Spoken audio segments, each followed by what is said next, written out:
LLB कर ली है और आपका सपना सिविल जज बनने का था, तो बधाई हो। अब तक सिस्टम आपसे कह रहा था पहले 3 साल कोर्ट के चक्कर काटो, सीनियर वकील के बस्ते उठाओ, चाय पियो पिलाओ, तब जाकर तुम इस काबिल बनोगे कि जज का एग्जाम दे सको। लेकिन सुप्रीम कोर्ट ने इस बेतुके नियम पर ऐसा चाबुक चलाया है कि पूरे लीगल सिस्टम में सनसनी मच गई है। जरा सोचिए, 5 साल की कानून की पढ़ाई, लाखों रुपए की फीस, और उसके बाद जब युवा डिग्री हाथ में लेकर बाहर निकलता है तो उससे कहा जाता है, अरे मुन्ना, अभी तो तुम्हें 3 साल की वकालत का एक्सपीरियंस चाहिए।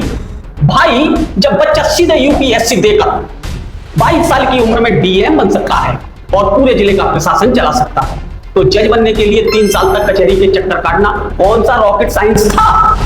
क्या 3 साल तक जूनियर वकीलों से फाइलें उठवाकर उन्हें न्याय का पाठ पढ़ाया जा रहा था? लेकिन अब आया है सुप्रीम कोर्ट का ऐतिहासिक रुख।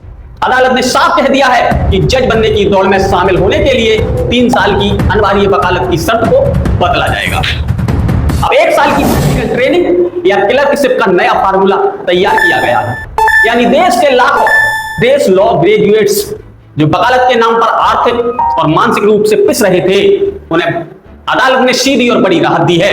सवाल यह है कि यह फैसला इतना जरूरी क्यों था? हमारे देश की अदालतों में करोड़ों केस फूल फांस रहे हैं, जजों की भारी कमी है, और हम क्या कर रहे थे? हम योग्य युवाओं को 3 साल तक एक्सपीरियंस के नाम पर बॉर्डर पर रोक कर बैठे थे। जब देश को नए ऊर्जावान और टेक सेवी जजों की जरूरत है, तब सिस्टम उन्हें नौकरशाही की लाल फीताशाही में उलझा रहा था।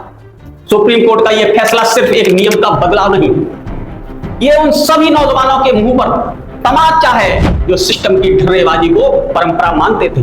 तो जनाब, सुप्रीम कोर्ट ने तो अपना काम कर दिया और लाखों युवाओं के लिए जज बनने का रास्ता आसान बना दिया।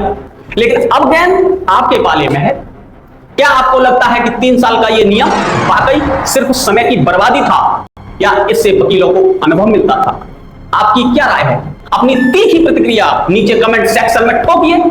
और अगर देश की राजनीति, कानून और व्यवस्था का बिना किसी मिलावट के ऐसा ही कड़वा सच देखना चाहते हैं, तो चैनल को अभी सब्सक्राइब करें और वीडियो को शेयर करें। मिलते हैं अगली रिपोर्ट में, तब तक के लिए जय हिंद।